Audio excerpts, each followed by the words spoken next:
Every year, millions of couples face a life-changing decision, not just whether to divorce, but how to divorce. The average contested divorce costs $15,000 per person and takes 12 months to complete. But here's what most people don't realize. The path you choose can dramatically impact your future relationships, financial stability, and emotional well-being for years to come. Today, I'm going to take you through an in-depth look at two distinct paths: traditional divorce and mediation.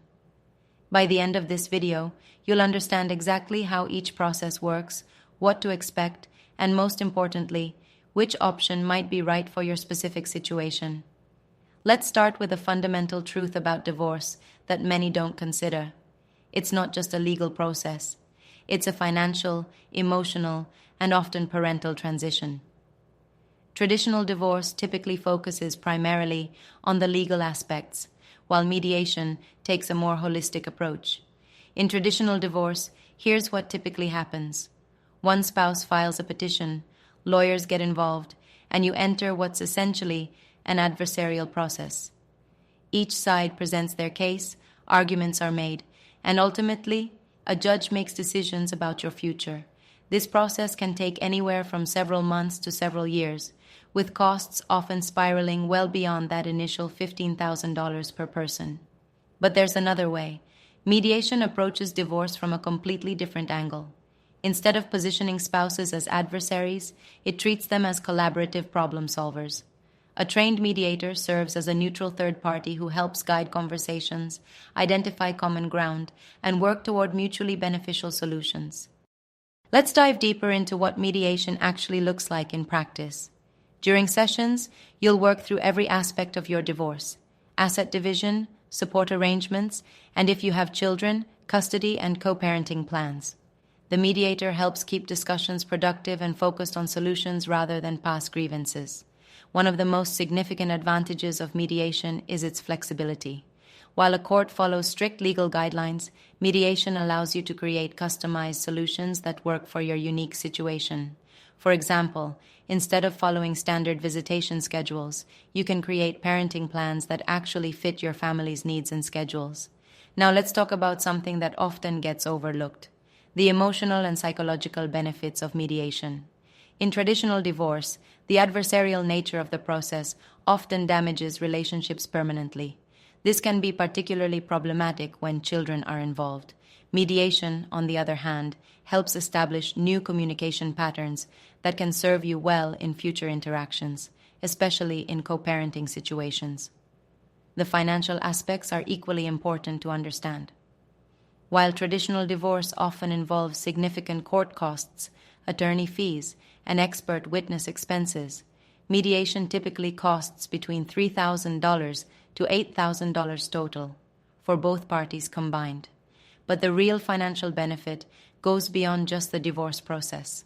Because mediation helps you develop better communication and problem-solving skills, you're less likely to end up back in court with post-divorce disputes. However, it's crucial to understand that mediation isn't right for every situation. Let me be very clear about when you should consider traditional divorce instead. If there's a history of domestic violence, if one spouse is hiding assets, if there's a severe power imbalance, or if one party is unwilling to negotiate in good faith, these are all situations where traditional divorce might be the better path. For those considering mediation, here's what you can expect from the process. First, you'll have an initial consultation where the mediator explains the process and answers your questions. Next comes information gathering. Both parties share all relevant financial and personal information. Then you'll identify key issues that need to be resolved. This is followed by negotiation sessions where you work through each issue methodically. Once agreements are reached, they're drafted into a formal document. You can have lawyers review this agreement, and finally, it's submitted to the court for approval. Something that's particularly important to understand is that choosing mediation doesn't mean you can't have legal representation. Many people choose to consult with attorneys throughout the mediation process to ensure their rights are protected. The key difference is that these attorneys serve as advisors rather than adversaries. Let's talk about success rates. Studies show that when couples choose mediation, They're more likely to be satisfied with their divorce agreement and more likely to comply with its terms. This is logical when you think about it. People are more likely to follow through with agreements they helped create rather than decisions imposed upon them. Before we wrap up, I want to address a common concern. What if mediation doesn't work? It's important to know that choosing mediation doesn't lock you in. If mediation proves unsuccessful, you can still pursue traditional divorce. You haven't lost any rights by trying mediation first.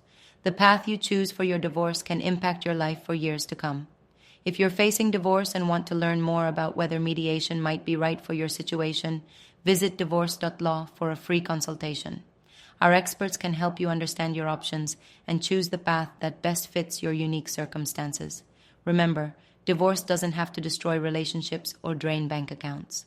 With the right approach, it can be a transition that sets everyone up for a healthier future.